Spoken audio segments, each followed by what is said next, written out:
ദൈവത്തിന്റെ മഹത്വം. നോമ്പിൻ ദിനങ്ങളിലെ വചനധ്യാനത്തിലേക്ക് പ്രാർത്ഥനാപൂർവം സ്വാഗതം. ഇന്ന് നാം ധ്യാനിക്കുന്നത് വിശുദ്ധ മത്തായി എഴുതിയ സുവിശേഷം 11-ാം അധ്യായം 28-ാം വാക്യം. അധ്വാനിക്കുന്നവരും ഭാരം ചുമക്കുന്നവരും ആയുള്ളവരെ എല്ലാവരും എൻ്റെ അടുക്കൽ വരുവിൻ, ഞാൻ നിങ്ങളെ ആശ്വസിപ്പിക്കും. തിരികെ ദൈവത്തിലേക്ക് എന്ന വിഷയം ആസ്പദമാക്കി നോമ്പിൻ ദിനങ്ങളിൽ വചനം നാം ധ്യാനിക്കുമ്പോൾ ഏറെ മനോഹരവും തിരികെ ദൈവത്തിലേക്ക് അടുത്തു വരുവാൻ പ്രചോദനം നൽകുന്നതുമായ ഒരു വചനമാണ് നാം വായിച്ചു കേട്ടത്. 3 അനുഭവങ്ങൾ ഈ വചനത്തിലൂടെ പങ്കുവയ്ക്കുവാൻ ആഗ്രഹിക്കുന്നു. പ്രാർത്ഥനാപൂർവം ഒന്നാമത്തെ ചിന്ത ഇപ്രകാരം നമുക്ക് ധ്യാനിക്കാം. ഈ വചനം സ്നേഹപൂർണമായ ഒരു ക്ഷണമാണ്. അധ്വാനിക്കുന്നവരും ഭാരം ചുമക്കുന്നവരും ആയുള്ളവരെ എല്ലാവരും എൻ്റെ അടുക്കൽ വരുവിൻ. സ്നേഹത്തോടെ കർത്താവ് നമ്മെ ക്ഷണിക്കുന്നു. നിർബന്ധ ബുദ്ധിയോടെ അല്ല, കർക്കശമായിട്ടല്ല, സ്നേഹത്തോടെ. ലോകം നമ്മുടെ ഭാരങ്ങളും നമ്മുടെ അധ്വാനങ്ങളും വർദ്ധിക്കുന്ന സാഹചര്യത്തിൽ അവയിൽ നമ്മെ സഹായിക്കുവാനോ നമ്മുടെ ഭാരത്തെ ലഘൂകരിക്കുവാനോ സഹായിക്കുന്ന ഇടപെടുന്ന അനുഭവങ്ങൾ വിരളമാണ്. അതിൽ ഒരു പൂർണ്ണമായിട്ടുള്ള ആശ്വാസം കണ്ടെത്തുവാൻ നമുക്ക് കഴിഞ്ഞെന്നും വരുന്നില്ല. എന്നാൽ ഈ വചനം മനോഹരമായി നമ്മെ പഠിപ്പിക്കുന്നുണ്ട്. ലോകത്തിന്റെ അലച്ചിലുകൾക്കും ലോകത്തിന്റെ തിരക്കുകൾക്കും ഇടയിൽ ആശ്വാസമില്ലാതെ അലയുന്ന മക്കൾക്ക്, ദൈവത്തിന്റെ മക്കൾക്ക് കർത്താവ് ആശ്വാസം നൽകുവാൻ ആഗ്രഹിച്ചുകൊണ്ട് സ്നേഹത്തോടെ ക്ഷണിക്കുകയാണ്. തമ്പുരാൻ നമ്മെ സ്നേഹപൂർവം ക്ഷണിക്കുമ്പോൾ ആ ക്ഷണത്തെ നിരസിക്കാതെ ക്രൂശിലേക്ക് അടുത്തു വരുവാൻ, അവിടുത്തെ ദിവ്യമായ സ്നേഹത്തെ അനുഭവിച്ചറിയുവാൻ നമുക്ക് സാധിക്കട്ടെ. രണ്ടാമതായി നാം ധ്യാനിക്കുന്നത് ഭാരങ്ങൾ ഇറക്കി വയ്ക്കുവാൻ നമുക്കൊരു ഇടമുണ്ട്. ഭാരം ഇറക്കി വയ്ക്കുവാൻ ഒരിടമുണ്ട്. അധ്വാനിക്കുന്നവരും ഭാരം ചുമക്കുന്നവരുമായുള്ളവരെ എല്ലാവരും എൻ്റെ അടുക്കൽ വരുവിൻ, ഞാൻ നിങ്ങളെ ആശ്വസിപ്പിക്കും. നമ്മുടെ ജീവിതത്തിൽ പലവിധമായ ഭാരങ്ങളുണ്ട്. ഈ ലോകപരമായ ഒട്ടനവധി കാര്യങ്ങളിൽ ഏർപ്പെടുമ്പോൾ നമുക്കുണ്ടാകുന്ന ശാരീരികവും മാനസികവുമായ ഭാരങ്ങളുണ്ട്.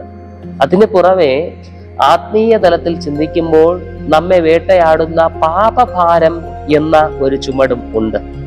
ഇതൊക്കെയും ഇറക്കി വയ്ക്കുവാൻ ഒരിടമുണ്ട് എങ്കിൽ നമ്മുടെ ജീവിതത്തിന് എത്രമാത്രം ആശ്വാസം കണ്ടെത്തുവാനായിട്ട് കഴിയും. ഒരു പക്ഷേ നമ്മുടെ ജീവിതത്തിൽ സാധ്യമാകാതെ പോകുന്നത് ഇത്തരം ഒരിടമാണ്. കർത്താവ് വ്യക്തമാക്കുന്നു ആ ഇടം കർത്താവിൻ്റെ മുമ്പിലാണ് എന്ന്. ലോകത്തിൽ നാം ആരുടെ മുൻപിൽ നമ്മുടെ ഭാരങ്ങളെ, വേദനകളെ ഇറക്കി വച്ചാലും നമ്മെ നിന്ദിക്കുന്നതിനോ പരിഹസിക്കുന്നതിനോ നമ്മെ ചെറുതാക്കി അവഗണിക്കുന്നതിനോ ഒക്കെ മാത്രമേ ആ പറച്ചിലുകൾ ഉപകരിക്കത്തുള്ളൂ. എന്നാൽ ദൈവസന്നിധിയിൽ, യേശു കർത്താവിന്റെ സന്നിധിയിലാണ് നാം നമ്മുടെ ഭാരങ്ങളെ ഇറക്കി വയ്ക്കുന്നത് എങ്കിൽ ആ ഭാരങ്ങളെ ഏറ്റെടുത്ത് നമ്മെ ആശ്വസിപ്പിക്കുവാനായിട്ട് അവിടത്തേക്ക് സാധിക്കും എന്ന് ഈ വചനം ഓർമ്മിപ്പിക്കുന്നു. ഒടുവിലായി ഇത് ഒരു ആത്മീയ വിശ്രമമാണ് നമുക്ക് പ്രദാനം ചെയ്യുന്നത്. നമ്മുടെ ശരീരത്തിന് മാത്രമല്ല, നമ്മുടെ ആത്മാക്കൾക്കും സമൂലമായിട്ടുള്ള ഒരു വിശ്രമം ഈ വചനം നമുക്ക് ഉറപ്പു നൽകുന്നു. 28-ാം വാക്യമാണ് നാം ധ്യാനിച്ചതെങ്കിലും താഴോട്ട് നാം ഇപ്രകാരം വായിക്കുന്നു: ഞാൻ സൗമ്യതയും താഴ്മയും ഉള്ളവൻ ആകൊണ്ട് എൻ്റെ നുകം ഏറ്റുകൊണ്ട് എന്നോട് പഠിപ്പിൻ, എന്നാൽ നിങ്ങളുടെ ആത്മാക്കൾക്ക് ആശ്വാസം കണ്ടെത്തും.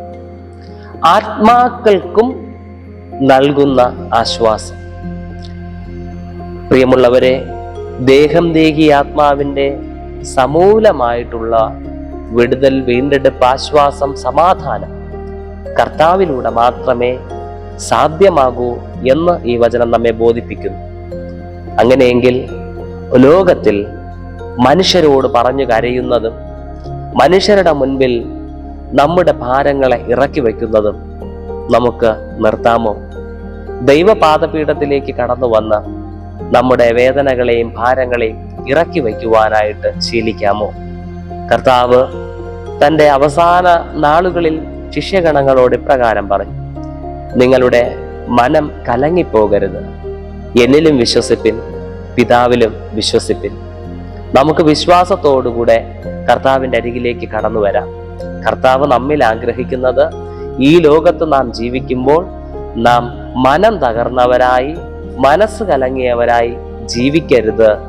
സമാധാനത്തോടെ, സന്തോഷത്തോടെ ജീവിക്കണം എന്നാണ്. അതുകൊണ്ട് തന്നെയാണ് കർത്താവ് നമ്മെ വിളിക്കുന്നത്, നിങ്ങളുടെ അധ്വാന ഭാരങ്ങളുടെ മധ്യേ എൻ്റെ അരികിലേക്ക് വന്നാൽ, യേശുവിൻ്റെ അരികിലേക്ക് വന്നാൽ ആശ്വാസം കണ്ടെത്തുവാനായിട്ട് സാധിക്കും. അതിന് തമ്പുരാൻ നമ്മെ സഹായിക്കട്ടെ. പ്രാർത്ഥിക്കാം. കാരുണ്യവാനായ കർത്താവേ, ഈ നോമ്പിൻ ദിനങ്ങളിൽ ഞങ്ങളുടെ ഭാരത്തിന്റെ ചുമടുകളെ നിന്റെ പാദപീഠത്തിൽ ഇറക്കി വെച്ച് നിന്നിൽ ആശ്വാസം കണ്ടെത്തുവാനുള്ള കൃപ ഞങ്ങൾക്ക് പകരണമേ.